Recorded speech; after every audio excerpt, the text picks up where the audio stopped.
how we do. Return to the noise is how we do.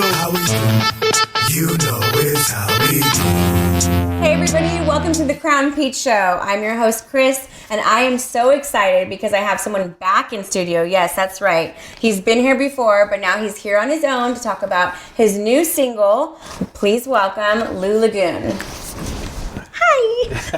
Thanks for coming back. I'm excited you're here because we spoke about this interview long before you even came on the first interview with your lovely girlfriend, Janice. Mm-hmm. So we spoke about November 14th, and with all this stuff going on in your life and all the things happening with me, I'm proud of us that we made it here. Yeah. We made it. Thank you so much for inviting me again. Absolutely. I'm so happy to be here. No, you are a pleasure to have in studio. My mom normally sits out in the office, but because Lou's here, she's actually sitting in studio.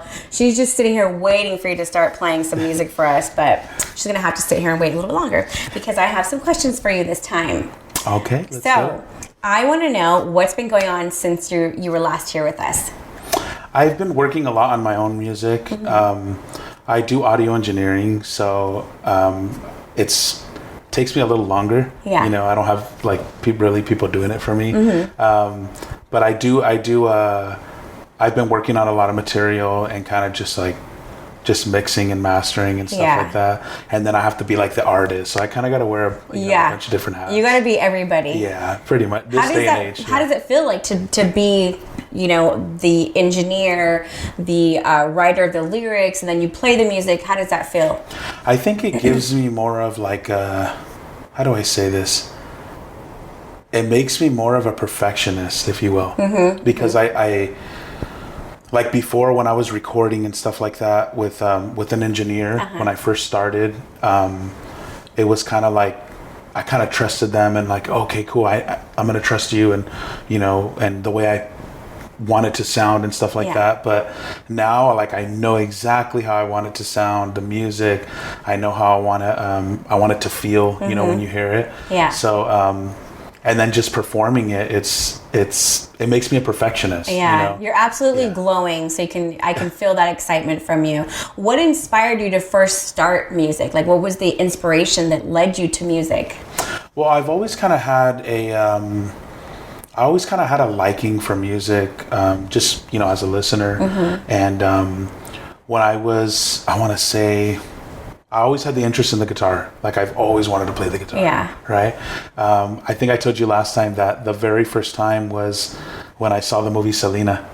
Oh, I wanted to be like Chris. That was like my thing. Oh, yeah. Yeah. Rocker. Yeah. Rocking out, destroying hotel rooms. Don't be picking nothing up here, Lou, and throwing it around. So that inspired you, seeing him with the guitar? Yeah, just the whole just like rocking out and stuff like that, and just listening to the electric guitar was something that really inspired me. And later on, I want to say when I was about like 13, 14, I watched La Bamba. Mm-hmm. And by that time, my mom had already got me a bunch of guitars. I always had guitars growing up, but I never knew how to play them. Don't you feel like those two movies are like a rite of passage in any Hispanic household? You got to watch Selena and you have to watch La Bamba, yes. right? Uh-huh. That's how you know you're growing up. Exactly, yeah. And I've always heard about that movie, La Bamba, but when I saw it, it was just like, oh my gosh. Whoa, right? Yeah, it's an amazing movie. It's a great movie, yeah. So that really inspired me, and then that's when I started to, that night, I asked my mom, I'm like, can you please buy me a guitar? Wow. And she did. She bought me an acoustic guitar. Okay. Because that's mainly what he played throughout the movie. And then I literally picked it up that day. Nice. Yeah, that night I started learning. So you taught yourself? I taught myself. It was, my family, we had the family computer, and everybody fought for it. So, like, to be on it. Yeah. So, like, I had to, basically. Back when it was AOL dial-up. It was AOL, yes. It was well, actually. I just aged both of us.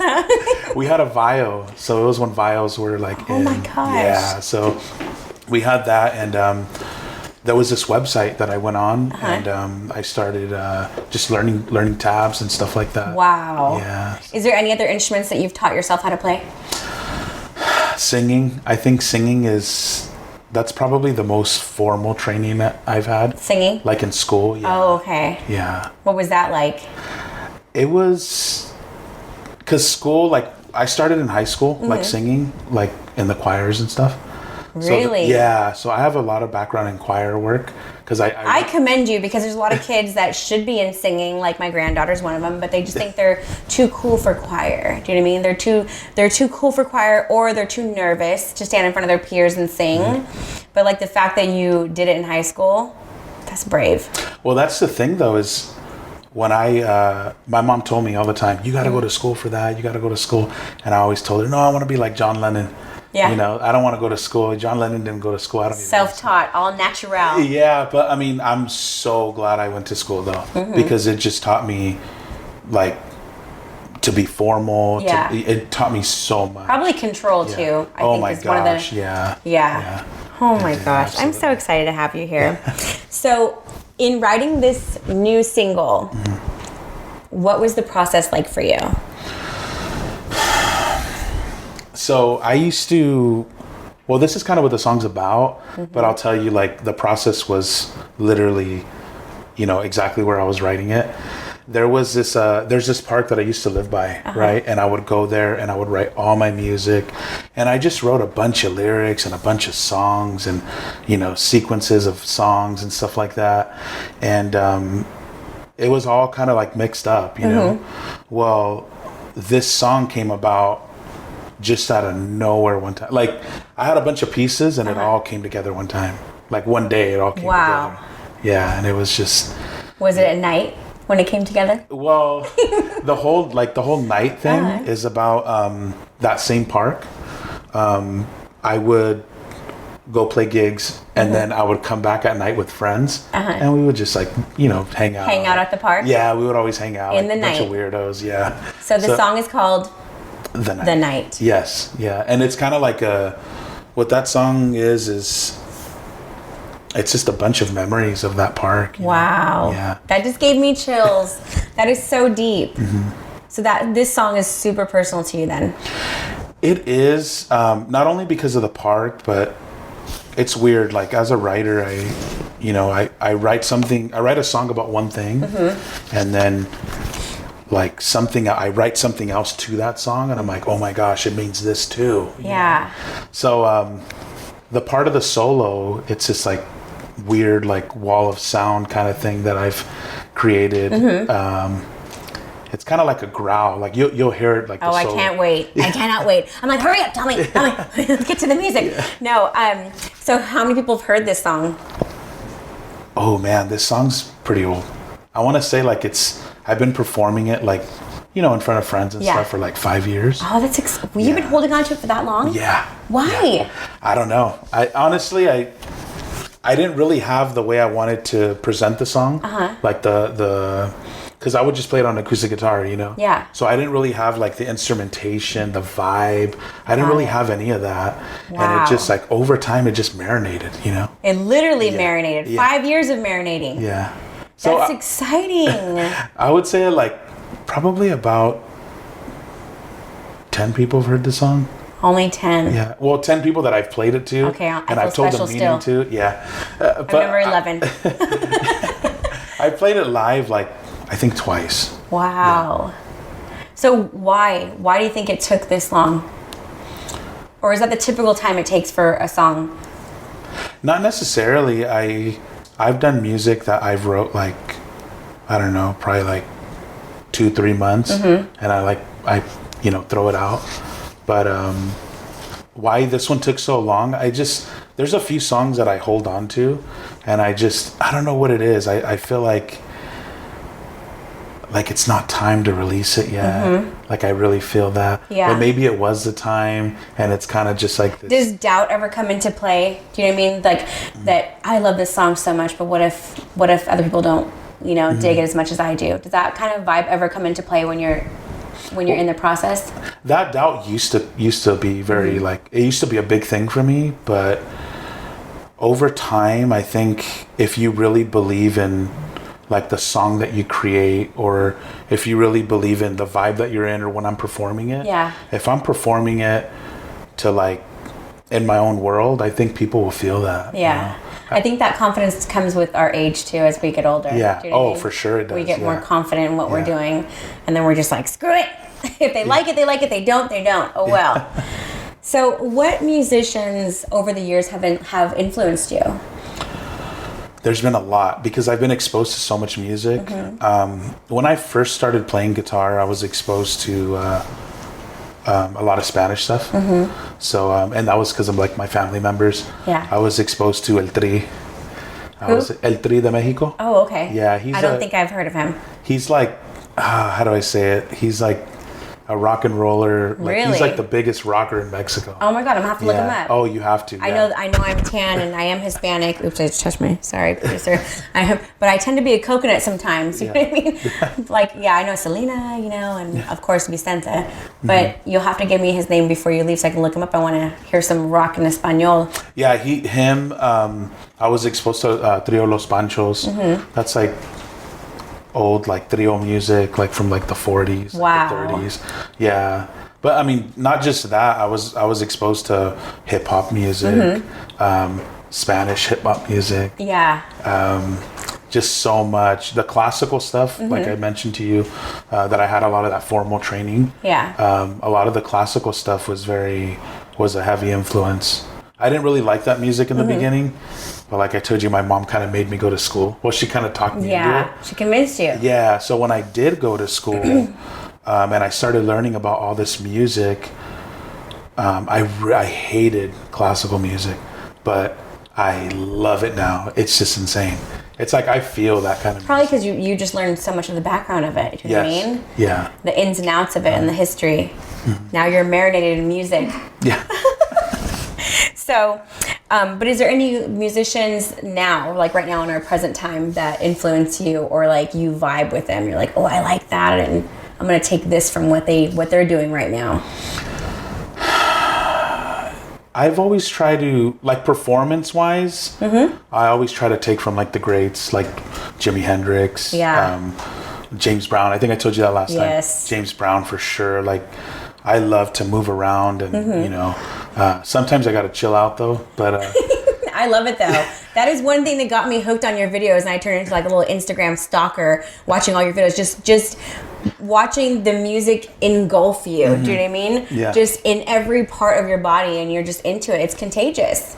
Right. It's really contagious. Yeah. It's hard to not like watch and like, what's he gonna do now? What's he gonna feel now? Or, where's the music gonna come out of now? Is it gonna come out of his arm or his head? Like, what's happening? It's great. Yeah. You've got to see him perform live, please.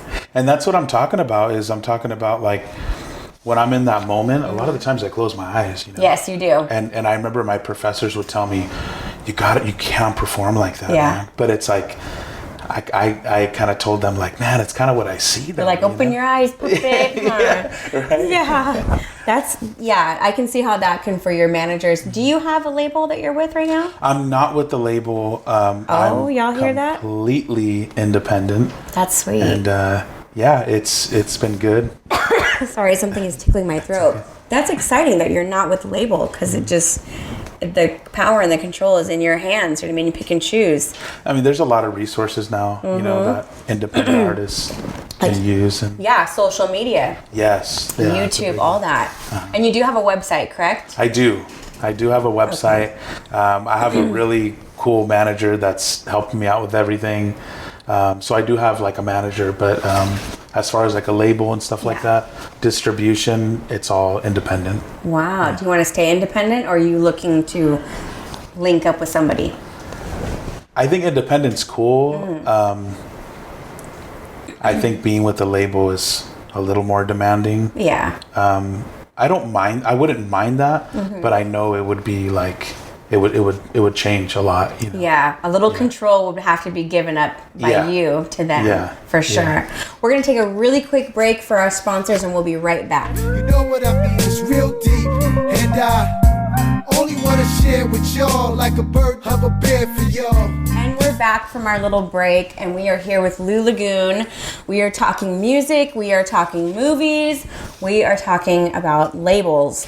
We were just talking about labels. I think that you're right. There's good and bad to being on a bigger label. There's like, you have the backing of them, but then you also have to give up some of your creative control, which I don't think you're ready for all that, giving up creative control. Yeah, I think, I don't know. I mean, I've I've had people like friends and stuff kind of give me ideas of, oh, you should do this or that, and it's cool. Like I like that they do that, but I've had somebody like they were talking about managing and stuff like that. This was way before, like a couple years ago. Yeah. And it was like really. He wanted me to be a different person. Oh, yeah. No. Yeah, and I was just like, no, that's not good for you, because you know how many people do sell out and change who they are completely. Yeah. And then they lose the love and the magic for the music. Yes. It becomes a job.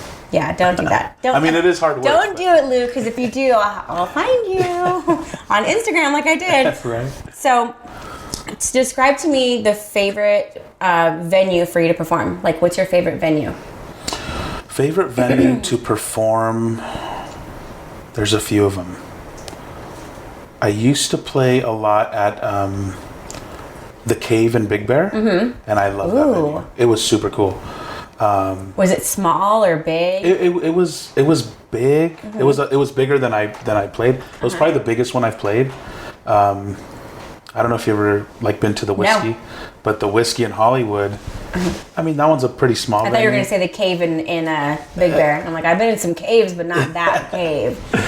Okay. It's like twice as big as the Whiskey, I would say. What about House of Blues? I've been to a couple House of Blues. It's kind of that size. Oh, okay. Yeah, cool. yeah. It's like that size of the House of Blues. Wow. Yeah. The stage is super tall, so like you can kind of see the people on the bottom, so it's cool.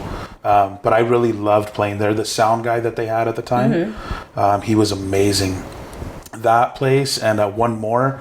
There's another venue. It was in Huntington Beach. It was an arcade place, but they had comedy. Is it called the Rec Room? Yes.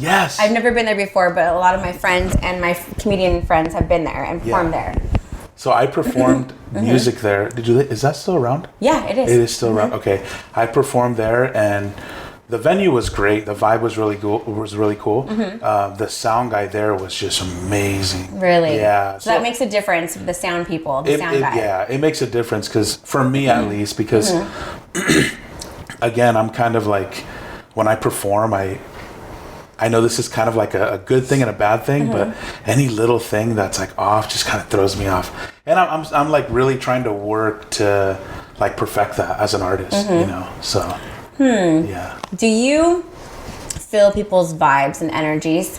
Do you know, like if you go into a room, like for instance, I always tell this story, but I was invited somewhere and I got there and I remember walking and feeling like this is heavy, like the air just feels heavy. And about 20 minutes later, you know, the spouse said, oh, we just got into a big fight before you guys got here. And I thought, well, that sucks, but that's what I was feeling, even though I didn't walk into the fight, just that energy in the room. So is that something that you feel too when you're on stage? Like, can you feel people's energy, like the vibe of the room? I could feel that, but the challenge and the goal is to just change that. Not let it throw you off too, right? No. I mean, with something throwing me off on stage, that's more like sound and like, you know, if something with the... like the sound. Yeah. I mean, okay. It's not super big. I always try to push through that. I've gotten a lot better, but that was at that time. That's the perfectionist in you. Yeah. Where you're like, oh, something's off. Yeah. But the vibe of the crowd doesn't affect you good or bad. Just...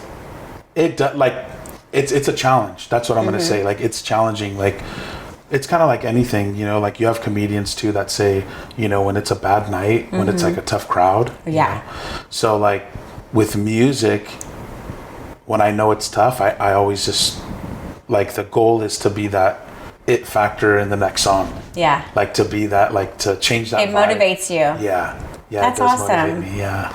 So where have you like performed? Well, I guess you kind of probably told me about the Rec Room, but is that someplace you'd want to perform again? Is it the Rec Room? I would want to perform at the Rec Room again. You hear that? Yeah. We're going to tag you in this, okay? Rec Room. The Rec Room was cool.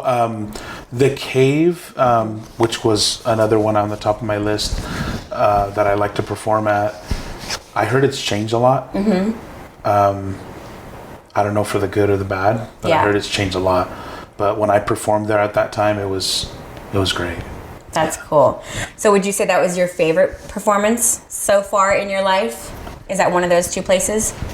Yeah, the cave was, and specifically because that time, this was probably about, I would say like 2 years. It was right before the pandemic. Oh, okay. Right? So I got invited. I got a call from a friend, and he goes, "Hey, dude, I need you to perform in Big Bear."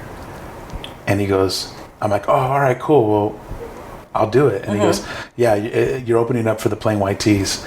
And then I was like, "Oh, okay." And then I thought it was a cover band, but it was like the actual early 2000s, band, Plain White Tees. It sounds familiar. I probably Hey There, hear one of Delilah. those. That was their song. Shut up! Yeah. You opened for them? Yeah, I opened up for them in Big Bear. Yeah. That's awesome. So that's been your favorite performance this far in your career? Yes, and just because not because it was the biggest show that I played. I played shows similar to that big, but it was the first time that I played a show that big. Wow. Yeah. And it was just like, I don't know, it was very memorable. Were they nice to you? The Plain White Tees? There was one guy that was acting a fool. Really? Yeah, and I You don't have to say his name. He was probably wearing a white tee though, right? Actually, he wasn't. He was the newest member. I don't know. I'm not going to say anything. Yeah, no names. Bad, but yeah, it was just. I just told him. I didn't let him talk to me like that. Good for you. There's always that one guy. Yeah. And there's always going to be that one person. Do you know what I mean? They're just butchy. Yeah. That's what we're going to call them. They're just butchy people. But they were great. It was an awesome time. Very cool band. Yeah, that is really cool. Are they still making music? Are they still? Yeah, they have a great sound, like a newer sound. Okay. But yeah, it was a very good concert, and I'm so glad that I got to open up for them. Yeah, that's awesome. Yeah. Okay, so if you could open up for anybody right now, like this weekend. Oh man, that's tough. If I can open up for anybody right now, this weekend, I would want to open up for The Weeknd. Oh my gosh. No, that would be awesome. The Weeknd's amazing. I'm not at that magnitude yet, but... okay, so let's say this weekend someone opened for you. Who would you want to open for you? Ooh, man. I would probably say... I know this is like a huge... Dude, you better say your girlfriend. I'm just kidding. I would want... just to at least be in the same bill, not to open up for me, but I would always want to play in front of alongside Mumford and Sons. Ooh, yes. Or Cage the Elephant, people like that. Do you like Chris Stapleton? Do you like his music? My gosh, right? Yes. Every single song.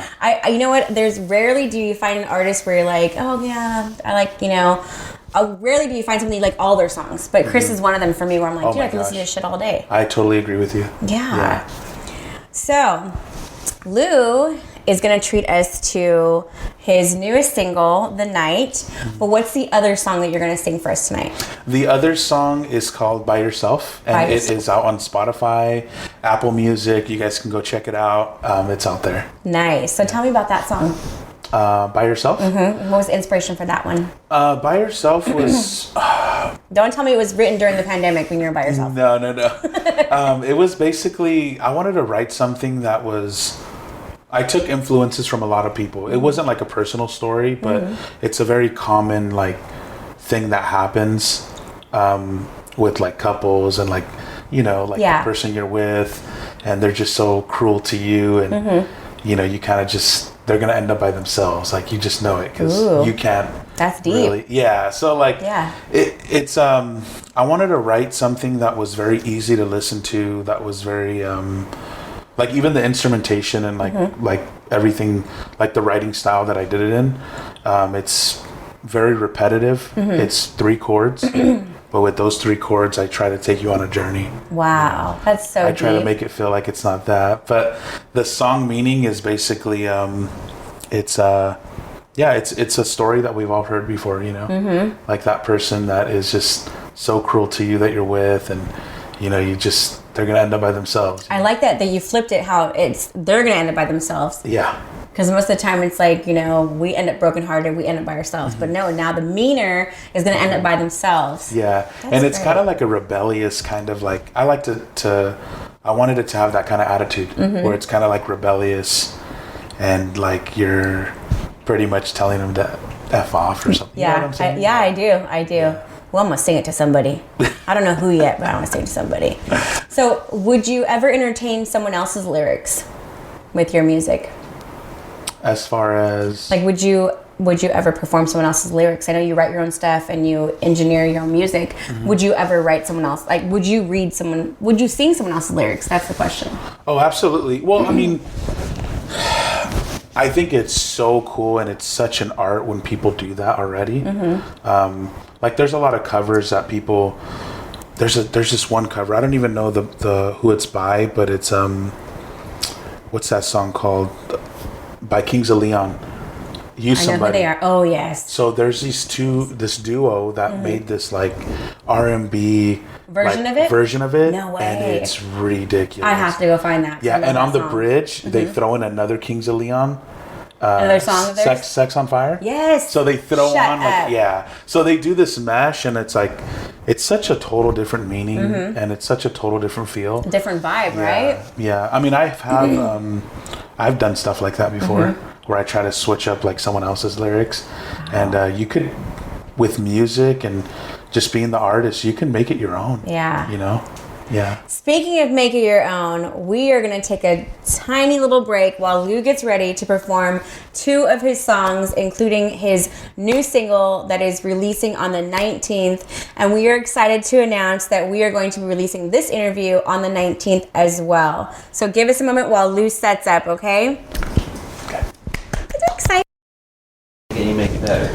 Okay.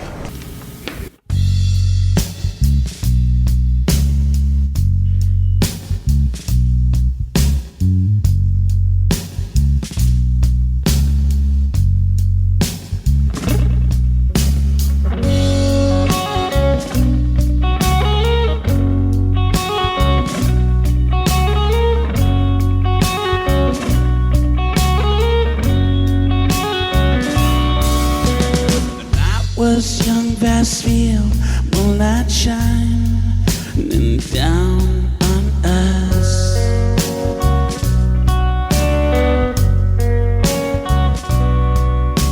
Your words willing to paint a picture in my head. I think I've had enough.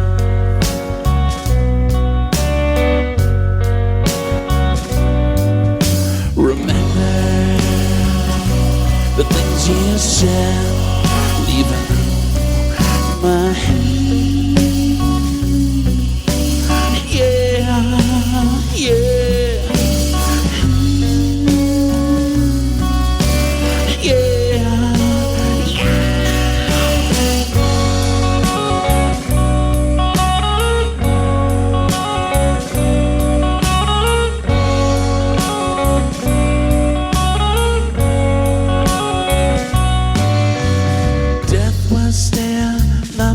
in the air, run away with me.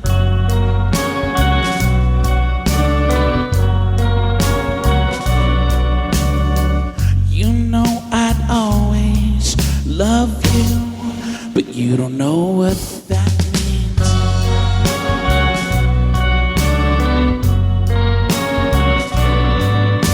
Remember the things you said, leaving my hand.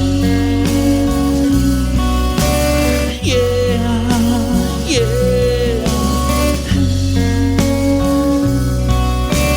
yeah, yeah.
Yeah, I'll clap for me because I want to save this.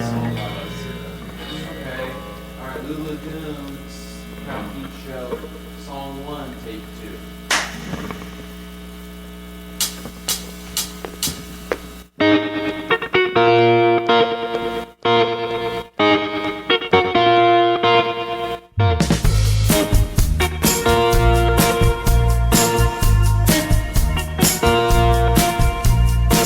You only think about yourself, don't you? The world revolves around you. Think every man will give his all to you. Life can live too much before. When you are alone, crying, will she call me on the phone? I'm gonna go on. I'm not putting up. When you think you're gonna get your way, you're used to them not saying no.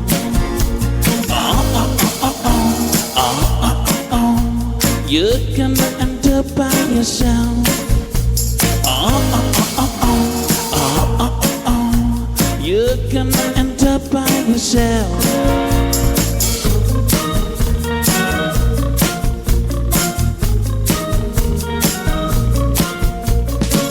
You think you got it all prepared, don't you? Staring into my eyes. You think you got it all prepared, don't you? Have it all for yourself. When you are alone, crying, will she call me on the phone? I'm gonna go on. I'm not putting up. When you think you're gonna get your way, you see them not saying no.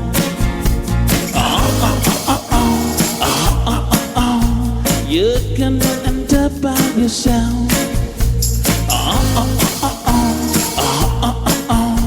You're gonna end up by yourself.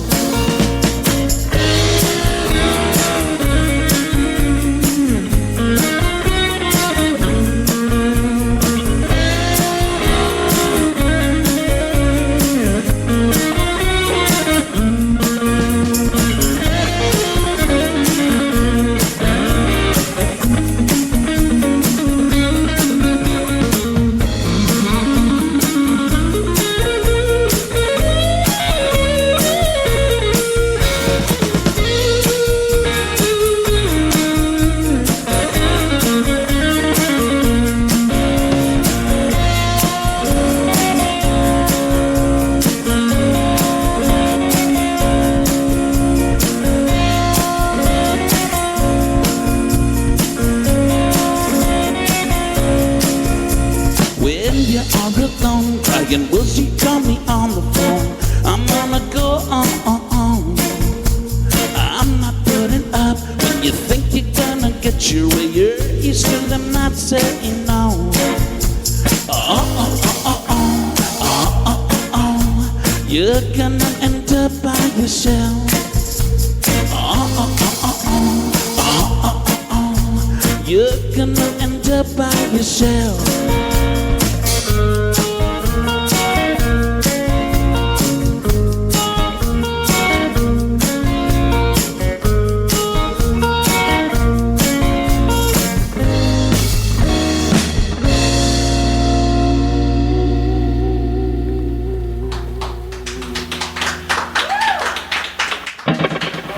Wow, what a blessing that was to have Lou in studio performing his new single, The Night. Be sure to follow, subscribe, and like all of his content, and follow and subscribe The Crown Peach Show. Catch us on Urban Soul TV Wednesdays and Saturday night. And if you message me, please kiss it, guys. Keep it simple, sexy. That's how we do. Return to the noise is how we do. How we do. You know it's how we do. Here goes. Kick off your shoes, relax your feet. Keep your iceberg, stepchild, bring the heat. Class is in session, everybody take a seat. You got a problem at the class? In the street, everywhere I